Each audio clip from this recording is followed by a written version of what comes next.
Hey guys, good morning. How are you guys doing? I hope you guys have had your coffee, tea, anything you need to get your day started. It is a beautiful day. The sun is shining. It's not too hot.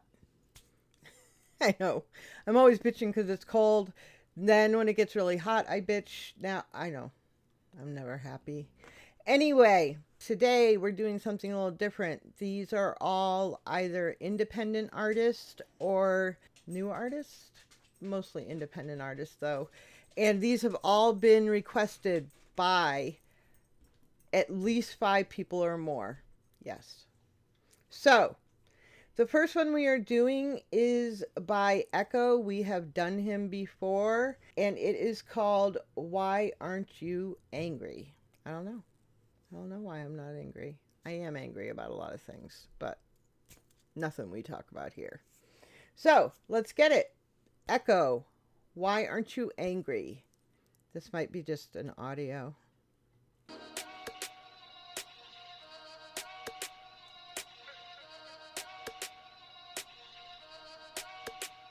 Why aren't you angry?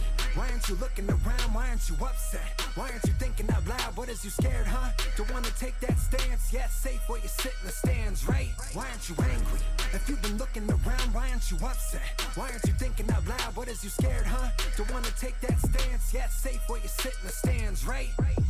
Fuck the system, the status, and keeping peace. Political activists only acting in a tweet when there's black people dying at the hands of the police. But it's only talked about when there's riots in the streets and we fight back. See, they... Okay. So he says, why aren't you angry? And the activists only say it in tweets, meaning they're not going out there and actually doing something about it. Keeping peace. Political activists only acting in a tweet when there's black people dying at the hands of the police. But it's only talked about when there's riots in the streets. Oh, okay. So he says activists only, saying things in tweets, and then he says it's only talked about. We only talk about this when people are rioting in the streets. That's when this is only brought up. And then he says black people dying at the hands of the police. And we fight back. See, they discriminate and typecast. When we say that all cops are bad, they don't like that. And now the gap between the haves and have-nots is bigger than it's ever been. It feels like it can't stop the...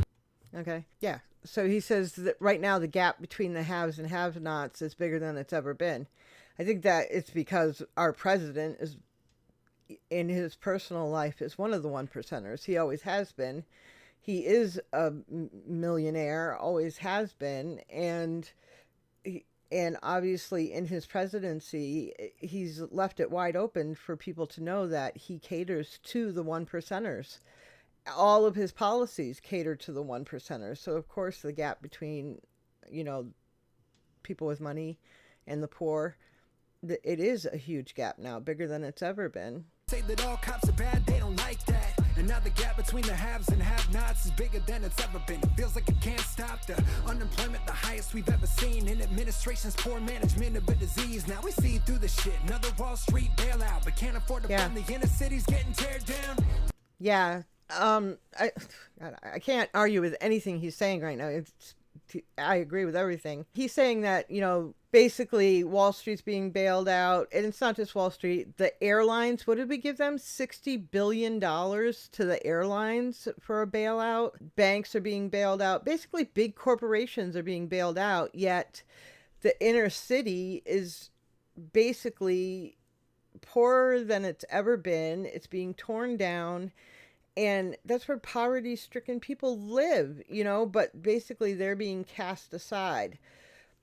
There was a movie that I watched once, and it was called, I'm trying to think.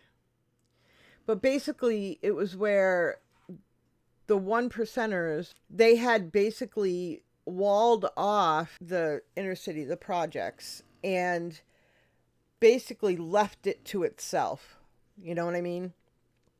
And the only time people could leave there to go to the other part of, they had used New York, right? The other part to get through that gate, which was heavily guarded by armed people, whether it be military or police, the only way they could get through that gate to go out into the pristine, beautiful, clean city is if they worked there, either as a house cleaner or a janitor or a trash person or whatever. And then they could get a day pass to go through the gate and go and work. And then they had to come back in to live in these ruins, which were like, you know, as it showed in the movie, it was controlled by gangs. There was all kinds of violence. It was so stereotypical of what, you know, the inner city projects would be like. It basically looked like the Bronx of the 80s. You know what I mean?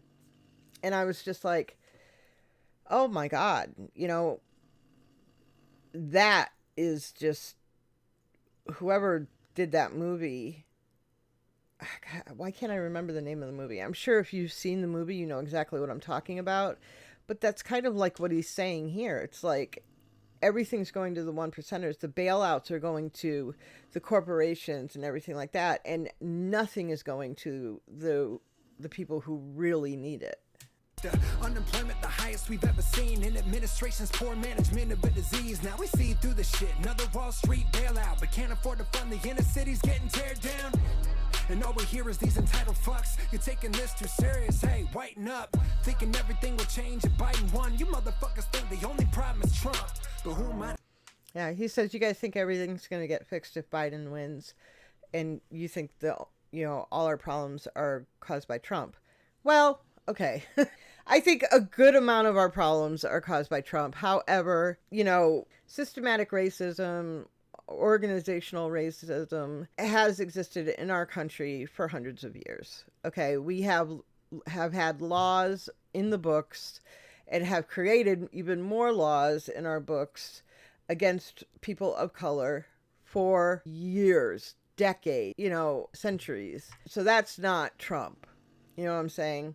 You know, everything from the Jim Crow laws all the way back to when freed slaves couldn't vote. You know, they couldn't vote, to the criminalization of them because the people who worked the fields were now free, but they still needed workers to work the fields. So they would, you know, have people of color arrested so that way they could have free labor again to work the fields. That was the beginning of it, you know, all the way to in World War II when President Roosevelt created the GI Bill.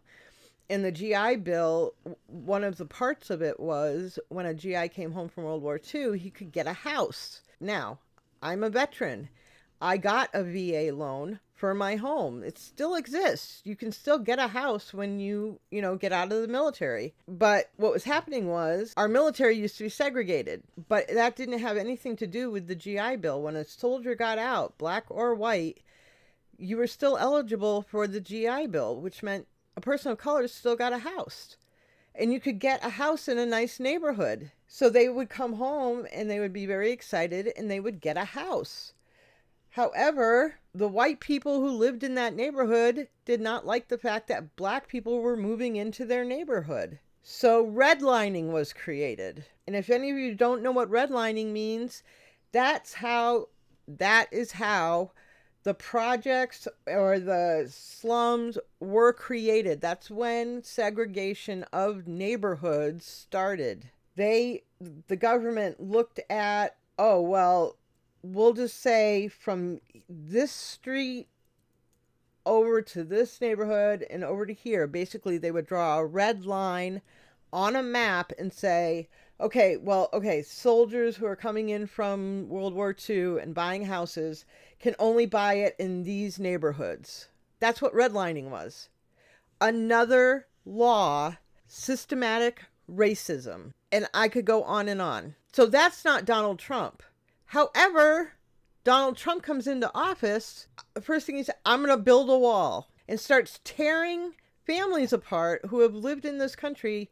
Some people where they were born in this country. Yes, their parents were illegal, but they were born in this country, or they were brought to this country by their parents when they were an infant. So technically they weren't born in this country, but they've lived in this country their whole life. And now they're like 30 years old and married and have their own kids. But because they're not documented, they get torn away from their families. I mean, yes, again, systematic racism. It's just, he doesn't help the issue. It doesn't help that he's racist, but it's not all about him. Now, as far as Biden goes, I don't know.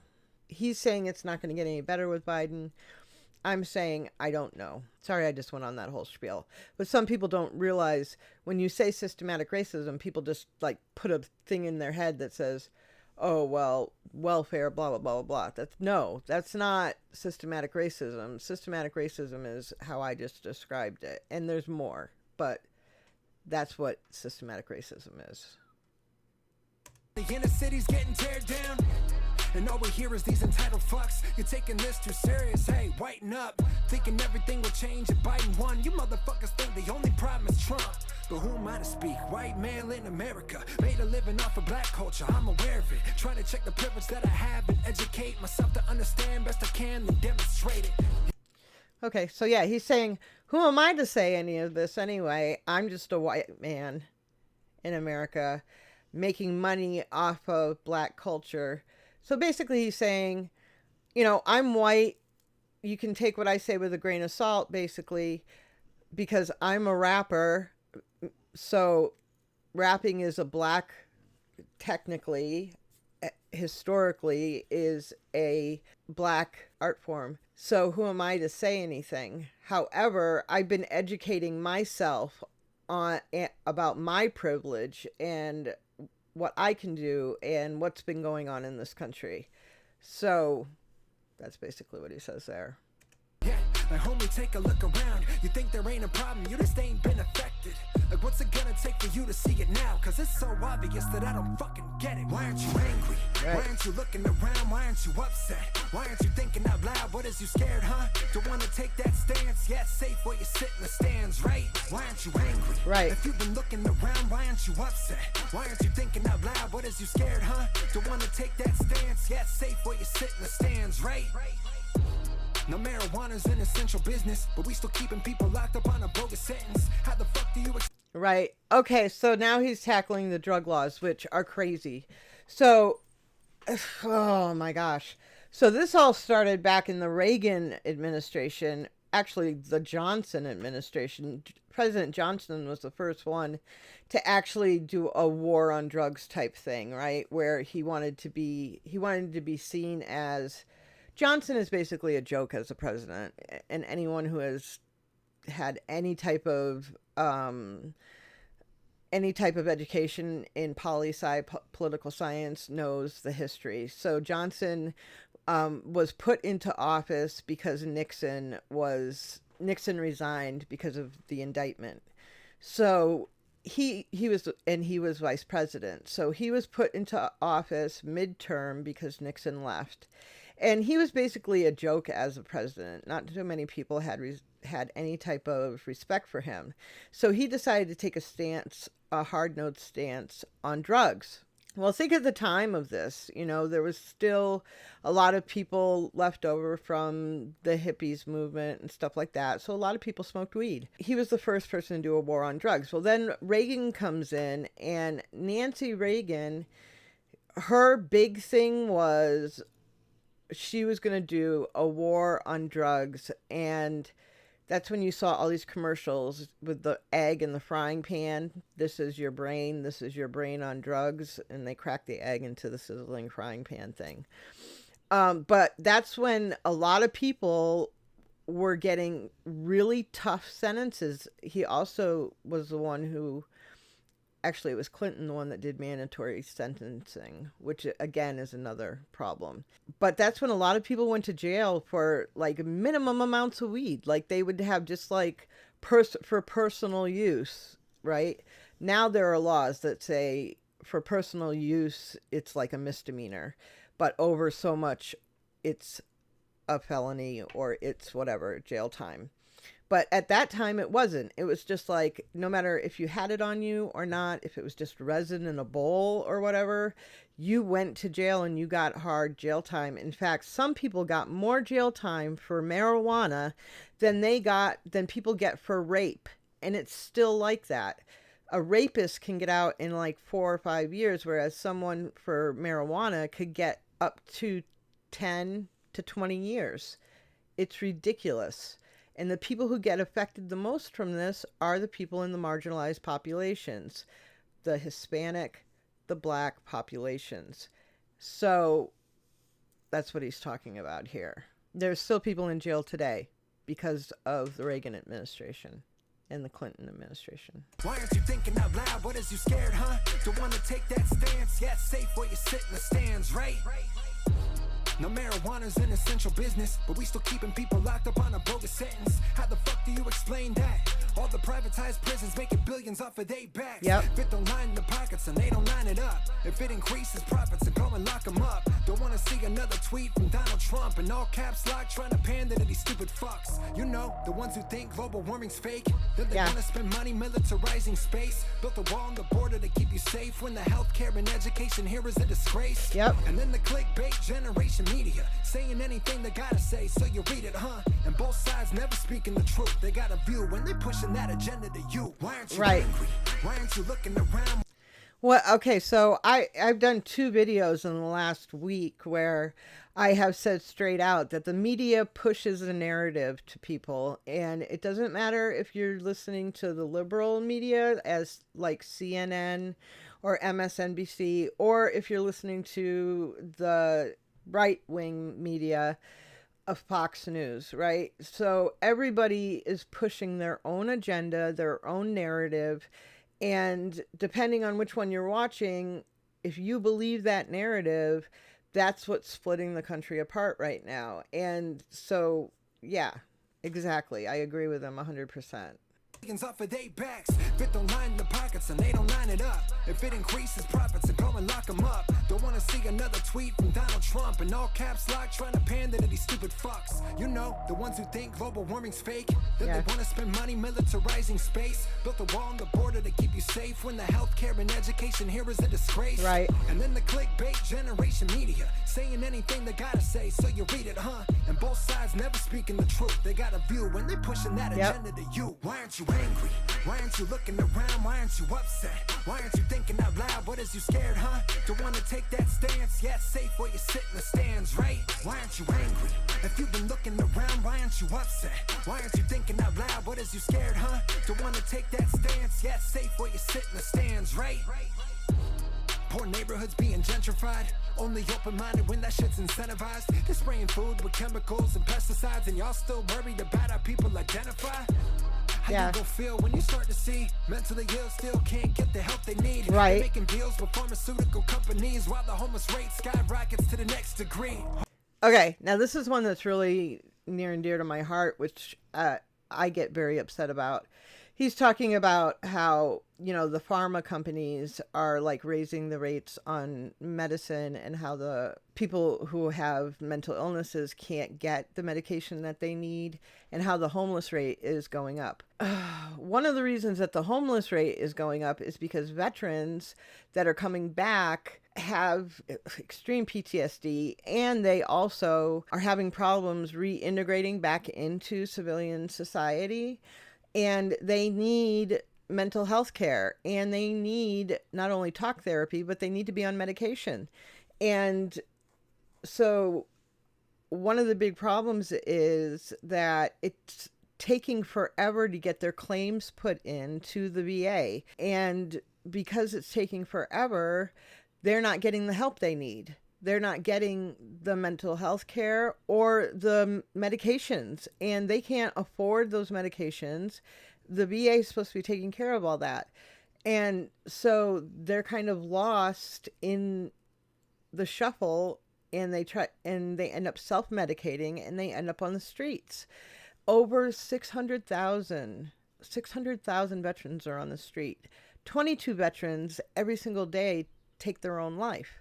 I mean, this is not something that, I'm not saying it's just veterans, but I'm saying a large number of them are veterans, and that's why. And yes, I'm angry about that.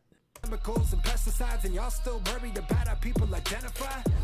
How you gon' feel when you start to see mentally ill still can't get the help they need? They're making deals with pharmaceutical companies while the homeless rate skyrockets to the next degree. Hold up, oh shit, it's America, only corporate socialism. Always talking immigration, how it needs revision, when we're the ones who got the cages that they're putting kids in.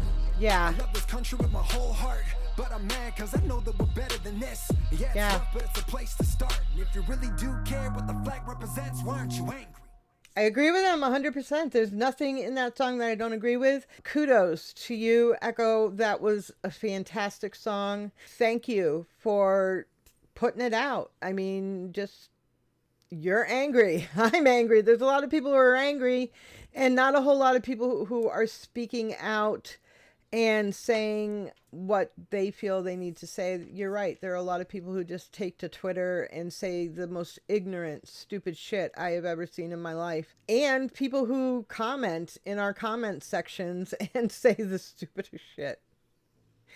But, you know, you're going to find ignorance everywhere in every walk of life. At first, I try to educate, and if I can't educate, then I'm just like, I have no room in my life for your negativity and ignorance. I just don't. But the problem is that it's there. That's the problem. There are people who don't believe in global warming. There are people that don't believe in... There are people who are taking this protesting and everything as an insult to them because they're white. And I've had more people come to me and say, well, it's not all whites, blah, blah. And I'm like, dude, it's not about you at all. None of this protesting is about you. It's about people of color. And if you can't see that, then that's where the problem is. So anyway, props to you for that song. Fire. Thank you. You guys have a fantastic day. Please remember to comment, like, subscribe if you haven't already. And please hit that bell so you know when I drop my next video. Whew. And as always, guys, please take care of each other because no one else is going to. Ciao.